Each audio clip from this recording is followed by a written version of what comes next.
Vicky express में आपका स्वागत है। आज की कहानी है तेनालीराम और झगड़ालू चमेली की कहानी। चाननपुर नामक गांव में चमेली नाम की एक महिला रहती थी, जिसके पति का नाम माधव था। चमेली अपने पति से खूब लड़ती झगड़ती और उस पर अपना रौब झाड़ती थी। दोनों की एक पुत्री भी थी, जिसका नाम चांदकुमारी था। चांदकुमारी देखने में बहुत ही सुंदर थी।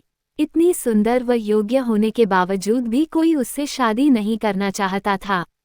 इसका एकमात्र कारण थी चांदकुमारी की मां चमेली। गांव में हर कोई चमेली के झगड़ालू व्यवहार के बारे में जानता था। वहीं तेनालीराम अपनी बुद्धिमानी के कारण बेहद प्रसिद्ध थे। उनकी इस प्रसिद्धि के कारण कई लोग उनसे जलते भी थे। एक दिन ऐसे ही ईर्ष्या करने वाले लोगों में से एक व्यक्ति उनके घर आया। वह तेनाली से कहने लगा कि चाननपुर गांव में चांदकुमारी नाम की बहुत ही रूपवती लड़की रहती है। वो उस सुंदर कन्या का रिश्ता तेनालीराम के भाई के लिए लेकर आया है। वह आदमी चाहता था कि विवाह पश्चात चांदकुमारी भी अपनी मां की तरह अपने पति पर रौब झाड़े और उसे डराकर रखे। ये सोच मन में लिए ही वह तेनाली के यहाँ आया था, लेकिन वह इस बात से अनजान था कि तेनालीराम का कोई भाई था ही नहीं।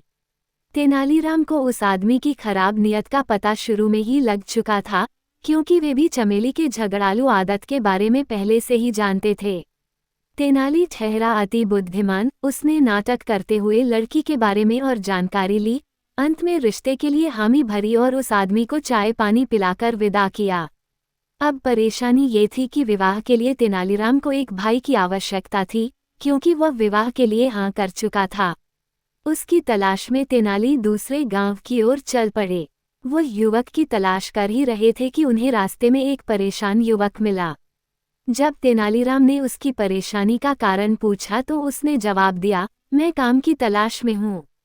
क्या आपके पास मेरे लिए कोई भी काम होगा? तेनाली ने उसे काम देने का वादा किया और कहा, इसके बदले में तुम्हें मेरी इच्छानुसार विवाह करना होगा। तुम निश्चिंत रहो, क्योंकि जिस लड़की से मैं तुम्हारी शादी करवाना चाहता हूँ वह बहुत ही सुंदर व योग्य है। ये सुनकर वह युवक खुश हो गया। इधर चांदकुमारी के घर भी विवाह के प्रस्ताव को सुनकर सभी लोग खुश थे। जल्दी से पंडित को बुलाकर विवाह की तारीख पक्की की गई और तैयारियां शुरू हो गई। बड़ी धूमधाम से चांदकुमारी का विवाह संपन्न हुआ। विदाई का समय आया तो चांदकुमारी की मां चमेली ने अपनी पुत्री के कान में कहा, बेटी, मैं तुम्हारे पिता को रोज डरा धमकाकर अपने नियंत्रण में रखती हूँ। अगर तुम भी शुरुआत से ही अपने पति पर रौब झाड़ोगी तो तुम्हारा पति भी तुम्हारे नियंत्रण में रहेगा। चांदकुमारी ने अपनी माँ की बात को ध्यान से सुना और उनकी बात मान ली। चमेली ने अपने पति माधव को भी कहा कि वह भी थोड़े दिन अपनी पुत्री के यहाँ हो आए।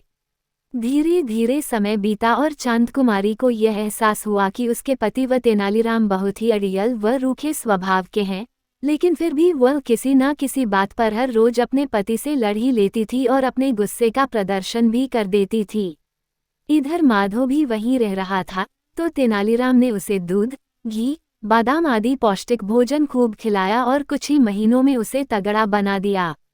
जब वह अपने घर चाननपुर लौटने लगा तो तेनालीराम ने उसे अपने पास बुलाया और समझाया, देखो मित्र, मैं जानता हूँ कि इतने वर्षों में तुमने बहुत कुछ सहा है। अगर तुम शुरुआत से ही अपनी पत्नी से डरने के बजाय उसके बातों और गुस्से का उल्टा जवाब देते और उसे समझाते तो आज ये नौबत नहीं आती है। इसलिए अब वक्त आ गया है जब तुम्हें हिम्मत दिखाकर अपनी पत्नी के गुस्सैल स्वभाव को ठीक करना होगा। अब तुम्हें खुद पता है कि तुम्हें क्या करना है। तुम्हें खुद ही अपनी मदद करनी होगी। माधव तेनालीराम की बात समझ गया। उसने उन्हें शुक्रिया कहा और अपने घर की ओर रवाना हुआ। जब वो घर पहुंचा तो चमेली उसे देखकर बेहद खुश हुई। उसने अपने पति का खूब आदर सत्कार तो किया, लेकिन फिर वो उस पर रौब झाड़ने के बहाने ढूंढने लगी। ऐसा सोचते हुए वह जैसे ही अपने पति पर चिल्लाने के लिए आगे बढ़ी कि इतने में उसके पति ने उसे खरी खोटी सुनाना शुरू कर दिया। वो उस पर खूब गुस्सा करने लगा। उसकी बातें सुनकर सारे पड़ोसी वहां आ गए। सबने माधव को शांत कराने की कोशिश की, लेकिन माधव का गुस्सा 7वें आसमान पर था। इतनी बातें सुनकर चमेली को सबक मिल चुका था। उसकी आंखें भर आई थी। उसे पता चल गया था कि जब कोई किसी को बुरा बोलता है या उसका सम्मान नहीं करता तो कितना दुख होता है। थोड़ी देर में माधव का गुस्सा भी शांत हो गया और उसने चमेली से माफ़ी मांगी और कहा कि उसने ये सब सिर्फ उसे सबक सिखाने के लिए किया था। अब चमेली भी पूरी तरह बदल गई थी और उसने भी अपने बुरे बर्ताव के लिए माधव से माफ़ी मांगी। ये सब होने के बाद उसने अपनी पुत्री चांदकुमारी को भी समझा दिया था कि वह भी अपने पति की कही बातों को माने और उससे लड़ाई झगड़ा न करे। साथ ही उसने अपनी बेटी को ये भी कहा कि किसी भी रिश्ते में स्नेह और सम्मान होना बहुत जरूरी है। अपनी माँ से ये सब सुनने के बाद चांदकुमारी भी अपने पति के साथ आदर सम्मान और खुशी खुशी अपना जीवन व्यतीत करने लगी। कहानी से सीख। इस कहानी से हमें ये सीख मिलती है कि हमें कभी भी अपने माता पिता, भाई बहन, दोस्तों व प्रियजनों को कम नहीं आंकना चाहिए, बल्कि उनके साथ प्रेम व विश्वास से अपना जीवन खुशी खुशी बिताना चाहिए। किसी भी रिश्ते में आपसी समझ और मान सम्मान बहुत जरूरी होता है। सुनने के लिए धन्यवाद। मेरा चैनल सब्सक्राइब करें, लाइक और शेयर भी करें। धन्यवाद।